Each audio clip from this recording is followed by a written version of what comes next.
What is going on, Utah foodies and fellow YouTubers alike? Today I'm driving to go pick up Utah's first Chicago deep dish pizza. This is called Moo's Chicago. I forget the last part, but I'll leave a link in the description below of their restaurant. You can pick it up on DoorDash. Right now it's takeout only. I believe the owners are from Chicago, and traditionally they were a food truck serving up like Chicago beef style sandwiches and hot dogs and Vienna and all that good stuff, which I am not a huge hot dog fan. I mean, it's okay. I would never go out of my way to ever eat a hot dog, but I'd eat it at a baseball game or something like that. Nevertheless, I'm a huge fan of Chicago pizza. To give you guys a little bit of a background on my Chicago's pizza experience, I went to Chicago once. While I was there, I went to Lumalnati's and Gino's East. Between the two, I did like Gino's East better, if I'm brutally honest. However, that was my first time trying Chicago pizza. Now, I have had frozen Chicago pizza many, many times. I've had Gino's East, I've had Lumalnati's, I've had Giordano's. I would say in the last month, probably 5 frozen Chicago deep dish pizzas. I am a huge fan. And between the frozen, I like Lumalnati's by far the most. I think they have the best topping ratio. Giordano's, way too much cheese to the point it's disgusting. And the crust was not as good. Toppings are okay. Also lacks sauce. I had to add additional sauce, add additional toppings, and throw away about half the cheese because it was just too much. Yes, there is a point where it's too much cheese and that's gross. I like just a definitely good amount of cheese, but just the right amount. Lumalnati's is perfection when it comes to Chicago frozen deep dish for me. Huge fan. I made a review of a Lumalnati's, the Mike's Hot Honey version, and I was a huge fan of that. Definitely plan to buy that again when it ever comes in stock.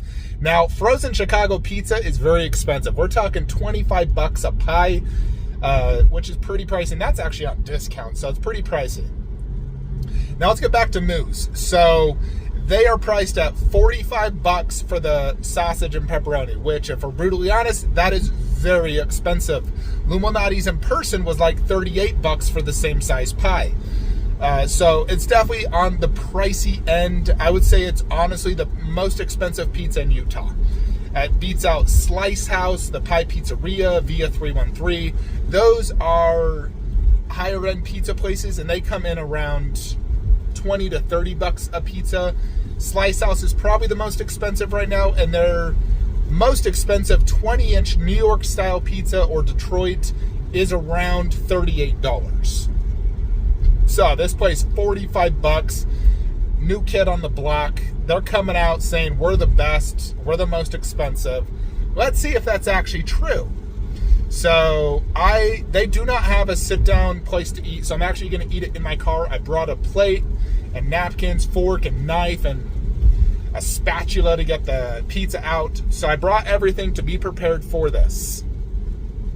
So the pizza should be ready at 5 o'clock. I'm getting there 15 minutes early. I want to ensure that I eat that the moment it's out of the oven, because I do believe, and I think that every single pizza reviewer out there makes a fatal error.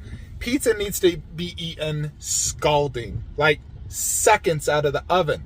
If you wait 5 minutes and you're talking about the pizza and then you eat it, the consistency of the cheese, the flavor of the crust, everything changes drastically. For me, especially a Detroit style pizza, like when I go to Via 313, which is for me the best pizza in Utah, that and Slice House, I firmly believe that 3 to 5 minutes, the pizza tastes drastically worse. Now, it's still really good, but it goes from my favorite food in the world, death row food, to, yeah, this is extremely good pizza. So that, to me, is a huge error on all foodie reviewers out there. They wait too long to eat their pizza. They need to eat that immediately. So I plan to eat this immediately for you guys. That's why I'm talking while I'm literally to go to the place. It's raining. It's a Friday afternoon here in good old Utah. But I want to get this review out for you guys, especially because I've been seeing some hype around the Facebook groups about this place. So I want to see if it's actually good and save you guys the hassle.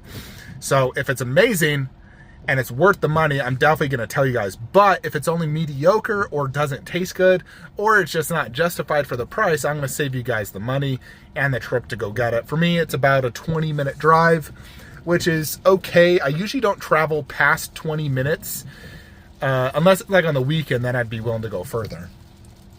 Like a Saturday, I mean, not a Friday. But it's trafficy, 4:30. So we're going to get there in 15 minutes. The pizza should be ready within 10 minutes, and we'll review it. So stay tuned, folks, for the full review. Alrighty, folks, so the pizza just came out of the oven here. Check this out. Looks absolutely amazing. Smells incredible. They got this ginormous oven here that literally has rotating throughout the entire time. It's absolutely wild. Bakery oven. So here's the pizza. It's a 14-inch sausage and pepperoni Chicago. It's a butter crust similar to Lumalnati's. Super excited to go ahead and try this, folks. Alrighty, folks. So they gave me this bag which has like peppers and silverware. Don't need any of that. But here is the pizza. Lo and behold, Jupiter. Let's dive in. I don't like filming myself eating, and frankly, I don't like other people doing that. So I'm just going to go ahead and eat a slice and show the pizza in more detail after I've eaten it. Alrighty, folks, so let's analyze this. So you have massive pieces of sausage, pepperoni, which also has, I believe, Parmesan Reggiano on it. The butter crust, which is very crispy and very delicious. 2 types of cheese, very chunky sauce, but it does taste extremely good. It's a messy pizza. I did do extra sauce because I do like my Chicago pizzas very saucy, especially when I reheat it. Although the owner said he recommends not to do it because he said this is the best part, that cheesy caramelized edge.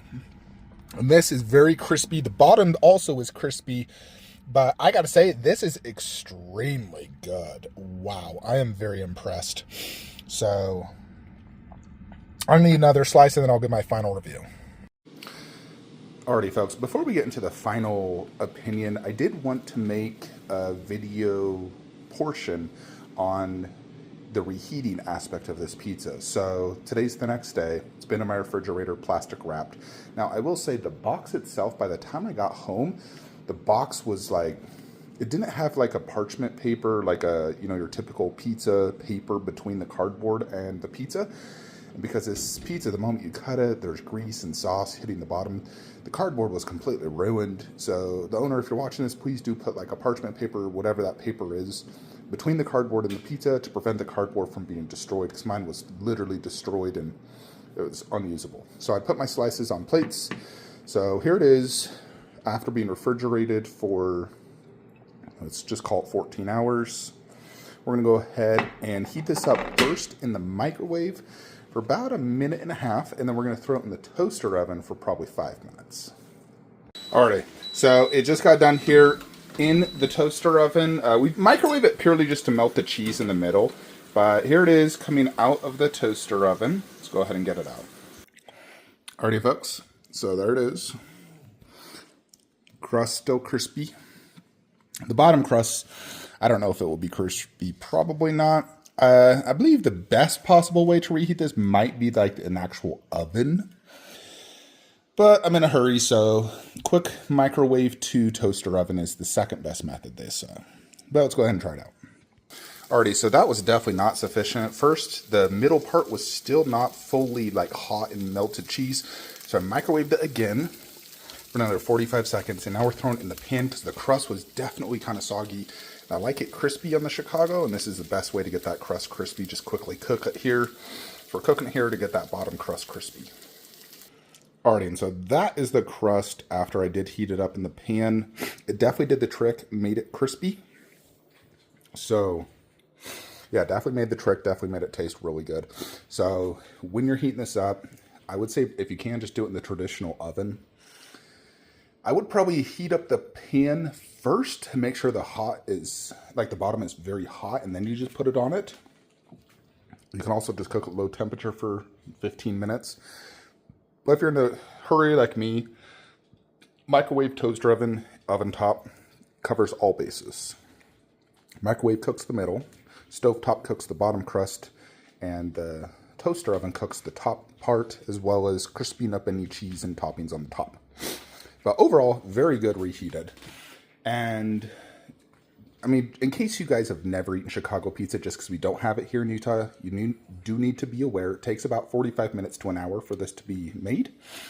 It is a messy pizza, so typically you eat it with a fork and a knife. But it is extremely delicious and quite an experience. Much different than your traditional New York pizza or Detroit style pizza. So I highly recommend it. Solid 9 out of 10. Definitely one of the best Chicago pizzas I've had, and rivals Lumalnati's, Gino Z's, Giordano's easily. Hope you'll enjoy this. I'll leave a link in the description below of their address, Facebook page, Instagram. See you in the next one. Have a great day.